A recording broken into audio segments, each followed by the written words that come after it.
Hey guys, welcome to Gizmo Times. This is Chetan and this is the ASUS ZenFone Max Pro M1. So this phone was launched recently and this was put directly against the Xiaomi Redmi Note 5 Pro, and you've seen quite a lot of videos that we did to compare these two phones. But finally this is the review that shows the pros and cons, the major plus points and the minus points of the smartphone, and I have been using this for over 2 weeks now because it was launched on 21st, and I've been using it even before that. So these are the main points about this. So what's so good and what's not so good in this smartphone, and when compared again to the Redmi Note 5 Pro, whether this is a better choice or not. So starting with the design itself, this is quite a standard design, not something really special or different. And again, this camera combination on the side gives it a bit of a look of similar to the Redmi Note 5 Pro, or taking it a bit backwards, it's the iPhone X's design, but it's not copied because at least this is not bumping out. This is not similar to how the Redmi Note 5 Pro has it. This is a regressed one, so you don't have that fear of hitting that on the flat surfaces and getting the lens area scratched anyway.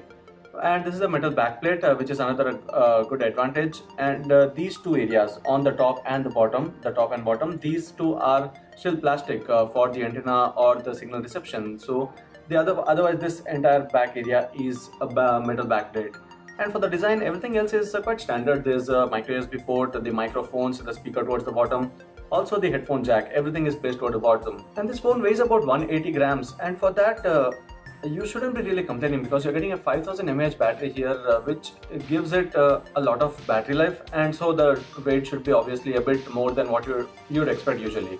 But it's all evenly distributed, and so it doesn't really feel heavy at one point, and it's all easy to hold and comfortable as well, although it's a 6-inch screen size. And that takes us to the display itself. It's a 1080p plus, that's 2160 into 1080 pixels, similar to the Redmi Note 5 Pro. But the point here is that these two phones are still not the best when it comes to displays, because the aspect ratio itself, there are a few other phones that are offering already the 19:9 aspect ratio with that notch. I don't really mind the notch anytime because it gives you that extra display, and you don't have to really compare that to the higher end devices saying that the notch is copied or not. The point is that you're getting more display in those phones, and you're not getting that here. Even on the standard settings, you don't see this to be perfectly balanced with the colors. It's a bit on the cooler side all the time. Still, those can be anyway changed in the settings, but still the display isn't the best when you talk about this price range. Next, going to the OS, ASUS has always been criticized, and they deservedly got those criticism because of the Zen UI that they had offered all the time. Finally, there's a change here, and you get the stock Android here. Stock Android means you get not just the latest updates, but also the security updates, and all the bloatware is gone here. You get only the standard Google apps and a couple of other more applications. And you don't get that laggy UI. It was always laggy, and the company also has to accept that at some point, and they did. So you get the stock Android here. That is one major advantage, and that is an advantage over the MIUI as well, because although MIUI offers a lot of features and also gestures, ASUS had made sure that there are gestures in this smartphone even though it comes with the stock Android OS. Next, one of the major plus points of this phone is the performance. It comes with the Snapdragon 636 processor, which gives it a lot of power, and given that it's stock Android, again there's a lot of smoothness, and there's no lag or anything that you see when you're using this phone regularly. Also, during most of the games that we played, there was no lag at all, except for the gameplay with PUBG. There was certain lag that was noticed, but you can't expect everything from a mid-range device. So the performance is one of the major plus points of the ZenFone Max Pro M1. The thing where it lags behind a bit, I won't say that it's so bad, but still it's something that needs a lot of improvement, and I hope that ASUS does that improvement on the software side at least, because the cameras on this, although it's a dual lens camera on the back, that's a 13 megapixel plus 5 megapixel. The 5 megapixel is for the depth sensing, but the camera quality is not the best here. You see that the color reproduction is quite good. Everything else is well done. Even though portraits don't come out to be so bad, still there are those issues with the border detection, and that is when you feel that even though it's a dual lens camera, that depth sensing is not so well done.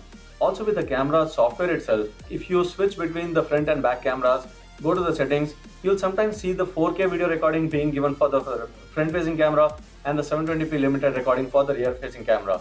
So that is some improvement that can be done on the software side. So for now, this is an issue that was to be talked about. So I hope that ASUS does something on the software side. Even with the selfies, there's the similar complaint. The selfies don't come out to be the best. The portrait mode on the Redmi Note 5 Pro, that's with the 20 megapixel camera against the 8 MP one on the ZenFone Max Pro M1, seems to be better on the Redmi Note 5 Pro itself. It's not about the megapixels, but still the software does a better job there to do the bokeh effects with the single lens camera there. Another good point about this smartphone is the battery life. A 5000 mAh battery. ASUS has always been known to come up with those Max phones. Max series is always about the battery life. And here 5000 mAh battery can easily give about 2 days of battery life. And given that it has a chipset that does the optimization very well and a high capacity, everything together mixes up to give it a very good battery life.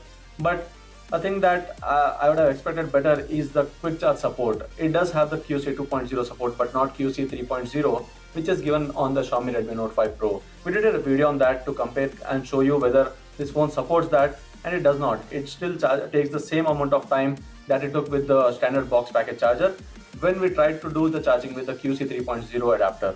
Finally, with the connectivity, there is a lot of goodness there as well, because the Wi-Fi reception is good, and both the SIMs together can support the 4G LTE connectivity and also the VoLTE. So 2 Geo SIMs can work together on this smartphone, and that is not present on most of the phones these days, but it's there on this smartphone. One issue that is still here is with the availability. Although, I mean, we thought that there is something that is better on the ASUS smartphones, and that is not with the Xiaomi phones, because there's always a complaint about those availability issues. There's always an out of stock note on the Xiaomi phones.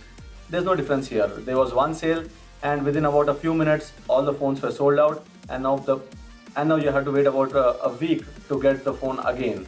So that is one issue with the availability. I hope there are more stocks available, because after watching these reviews, after deciding to get a phone, you finally have to keep waiting for the phone to be back in stocks and again try a chance in those flash sales.